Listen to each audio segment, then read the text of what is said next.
nang babash kay mo na mga putang ina nyo.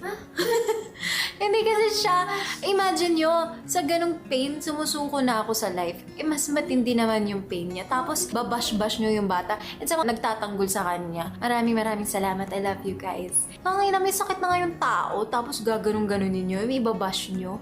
Get a life. Napakapangit nyo kasi kaya kayo nang babash.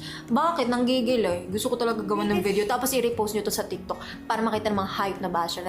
Kung gusto nyo mambash, sa akin na lang kayo mambash. Wala naman kasi kayong... Ang pangit nyo kasi. Alam nyo, siguro malungkot lang kayo sa buhay nyo. Para alam, yak siya.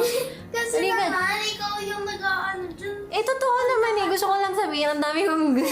I mean, imagine mo siya fighting for... Hey, grabe kayong pinagdaanan.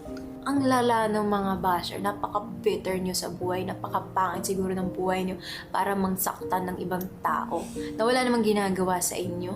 I hope karma